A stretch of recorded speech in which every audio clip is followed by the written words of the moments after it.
बघा, एका गटात 100 व्यक्ती आहेत. त्यापैकी 70 जणांना लाल रंग आवडतो, 20 जणांना लाल व निळा दोन्ही रंग आवडतात. प्रश्न विचारला, फक्त निळा रंग किती जणांना आवडतो असा. हा प्रश्न सोडवायचा कसा सर? लेकरांनो, गटातील एकूण व्यक्ती 100, हे गटातील एकूण व्यक्ती. आता पैकी 20 जणांना गणितमध्ये लाल आणि निळा असे दोन्हीही रंग आवडतात.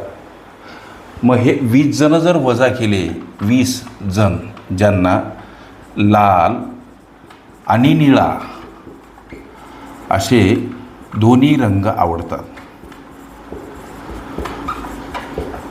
हे 20 जण जर आम्ही वजा करतो तर वजाबाकी उरते 80. या 80 पैकी आता हे 70 ज्यांना लाल रंग आवडतो, हे 70 मेंबर वजा करा ज्यांना लाल रंग आवडतो. केवळ बरं का, केवळ लाल रंग आवडतो. आता या 80मधून जर 70 वजा केले तर प्राप्त होणारं 10 जे उत्तर असेल, हे 10 उत्तर फक्त आणि फक्त निळा रंग आवडतो असे, निळा रंग आवडतो असे रंग आवडणारे. मग याचं उत्तर 10 का सर? मी म्हणेल नाही, याचं उत्तर 30 होईल. 30, याचं उत्तर 30 होईल. सर हे 30 कसं होईल? तर 10 फक्त निळा रंग आवडणारे, दुसरे रंग आवडतच नाहीत. आणि या 20मध्ये निळा रंग आवडणारे काही जण म्हणजे हे सगळेच 20 जण आहेत. हे 20 असे लोक आहेत ज्यांना लालही रंग आवडतो, निळाही रंग आवडतो. हा फक्त शब्द टाकल्यामुळं आम्ही पटकन पर्याय क्रमांक 1वर असलेलं 10 उत्तर पटकन गिरवून टाकतो.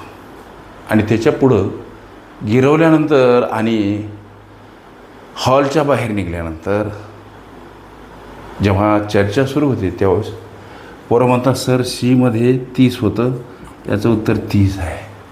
कसं काय 30? तिथं आमची उघडा डोळे बघा नीट आत्मपरीक्षा सुरू होते. कशी काय सर? इथं तर फक्त दिलं, असू द्या फक्त दिलेलं. मग हे निळा रंग आवडणारे इथंसुद्धा 20 जण आहेत.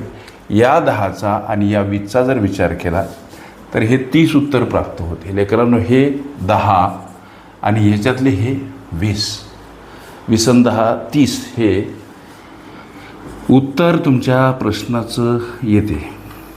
लक्ष द्या, 30 हे तुमच्या प्रश्नाचं उत्तर. ओके. संकीर्ण प्रश्नसंच ही माझी प्लेलिस्ट अवश्य बघा. त्यामध्ये विविध स्पर्धकांनी विविध अंगांनी विचारल्या संभाव्य अशा असंख्य प्रश्नांचा सराव तुम्हालाच करता येईल.